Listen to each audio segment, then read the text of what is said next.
السلام علیکم ورحمۃ اللہ وبرکاتہ۔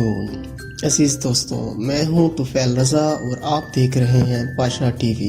آج کی ویڈیو میں آپ کو ابو موسیٰ جابر بن حیان المعروف جابر بن حیان کے بارے میں کچھ بتانے جا رہا ہوں۔ امید کرتا ہوں کہ آپ کو میری یہ ویڈیو بھی پسند آئے گی۔ نئے آنے والے دوستوں سے التماس ہے کہ وہ میرے چینل کو سبسکرائب کریں اور گھنٹی کے آئیکن پر لازمی کلک کریں تاکہ وہ میری آنے والی ویڈیوز پر وقت حاصل چلتے ہیں آج کی اس ویڈیو کی طرف۔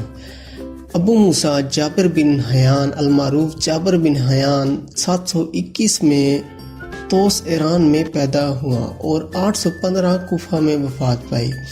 ایک نمایاں ماہر ریاضی، ایک کیمسٹ، ماہر ارضیات، فلاسفر، ماہر ادویات، ماہر نفسیات، ماہر فلکیات، انجینئر، الکیمسٹ اور طبیب تھا۔ طوس میں پیدا ہوا اور وہاں سے تعلیم حاصل کی۔ طوس شہر ایران کا قدیم شہر ہے اور یہ خراسان کے وسط میں واقع ہے۔ بعد میں جابر بن حیان سفر کر کے کوفہ آ گیا۔ جابر کو پہلا عملی الکیمسٹ کہا جاتا ہے۔ جابر بن حیان ایک قدرتی فلاسفر تھے جن کی شناخت کے متعلق رائے میں فرق ہے کہ آیا وہ عربی تھے، کوفہ سے آ کر خراسان ایران میں آباد ہوئے تھے، یا پھر وہ ایرانی تھے اور بعد میں پھر کوفہ چلے گئے، یا جیسا کہ کچھ لوگوں کے خیال میں شام کے رہنے والے تھے اور بعد میں ایران اور عراق چلے گئے۔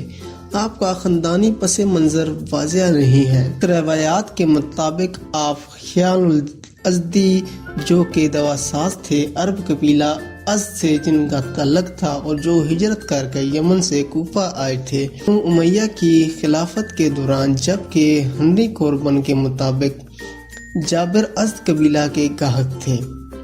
جابر خلیفہ ہارون الرشید کے درمیان میں الکیمسٹ بنے، جس کے لیے انہوں نے اپنی کتاب الزہرا تحریر کی۔ انہوں نے بنو عباس کے انقلاب میں بنو امیہ کی مخالفت کی اور ان کو بنو عباس کی طرف سے خراسان بھیج دیا گیا کہ آج کل ایران اور افغانستان کہلاتا ہے تک بھیج دیا گیا۔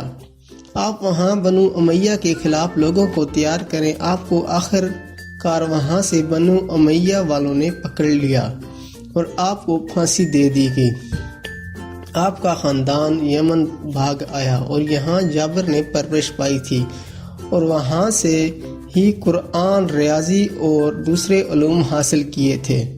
جابر کے باپ کے پیشہ نے ان کے کیمسٹری میں لگاؤ میں بڑا اہم کردار ادا کیا اور بعض کے مطابق آپ خراسان میں پکڑے نہیں گئے بلکہ عباسی حکومت آنے کے بعد آپ واپس کوفہ آئے اور طب کی پریکٹس شروع کر دی۔ ایک وزیر کی سرپرستی میں جس کا تعلق خلیفہ ہارون الرشید کے خاندان سے تھا، اس کے ساتھ اس خاندان کا خمیازہ اسے آخر میں بری طرح بھرنا پڑا۔ جب وہ خاندان 803 میں حکومت سے محروم ہوا تو جابر کو کوفہ میں گھر میں نظر بند کر دیا گیا، جہاں وہ اپنی وفات تک رہا، اور کہا جاتا ہے کہ جابر چھٹے امام جعفر صادق الحربی الحمیری کا شاگرد بھی رہا، تاہم اس میں کوئی بات یقینی نہیں ہے۔ امید کرتا ہوں کہ آپ کو میری یہ ویڈیو بھی پسند آئی ہوگی۔ مزید ویڈیو دیکھنے کے لیے میرے چینل کو سبسکرائب لازمی کیجیے گا۔